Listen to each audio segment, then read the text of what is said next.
Hello, and welcome back to another episode of Not a Roadrunner. So today's episode is a nice little bit of maintenance because, it's one of our safety measures really, and it is wiper blades. So because this car's so old, I didn't actually buy wiper blades for it. What I did was I bought the blade refills.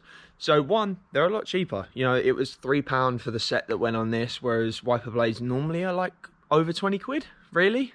So I think it's something that's good to learn, or if you're thinking about doing it, showing you how easy it actually is to do. So I'll see you in a minute, guys. First things first, can we just appreciate this beading from the last episode? Like, come on, look at that.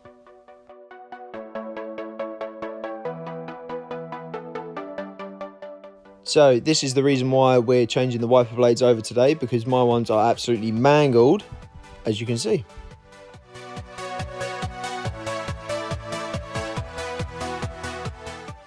Top tip on my car, if you raise the bonnet, it actually gives you a bit more room to work near the wiper blades.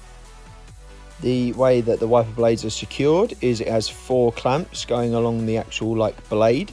So what I did was I pinched in and sort of crushed the rubber that was already in there to allow it a bit of room so I could pull it through to release the wiper blade.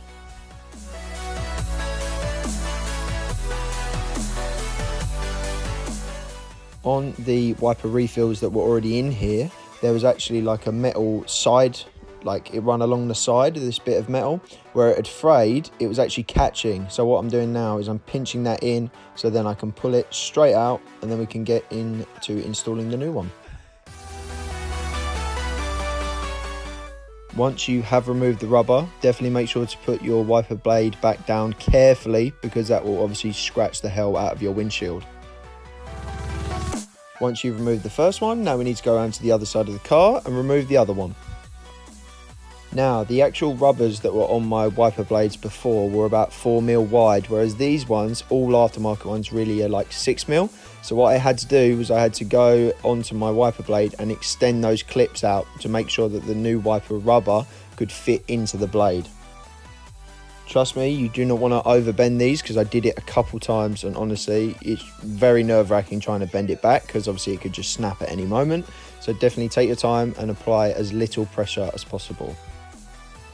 Once you've extended all your clamps, what you have to do is you have to slide your windscreen wiper refill straight through the middle, and then what I did was I used a pair of pliers to clamp the actual clamps themselves back down onto the rubber to make sure when I'm on a motorway they don't go flying off.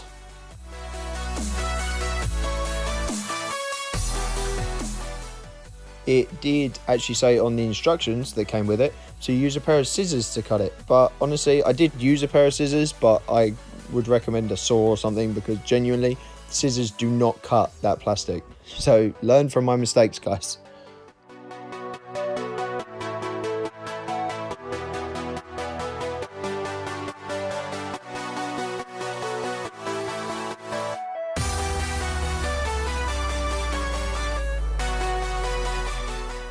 Now that both refills are installed and they're cut to length, time to check to make sure that they work.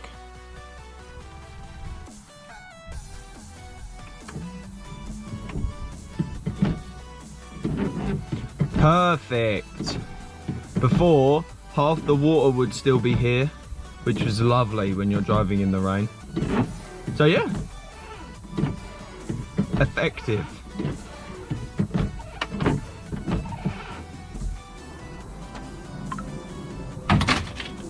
So I tested it with the washers, but in true British fashion, it's now peeing it down. So, oh, look at that. Before, honestly, it was still like this. It was still like this. They did nothing. Oh, such a relief. I can actually see while I'm driving now. That's so good. So, wipers changed. And that concludes our episode for today. I hope you enjoyed the video, guys. I know it wasn't too thrilling, but hopefully it will help someone who didn't really know what they were looking for or looking at doing if they were going to do the refills rather than the blades. So I hope you enjoyed the video, guys. Please like, subscribe and share, and I will see you in the next episode. Cheers, guys.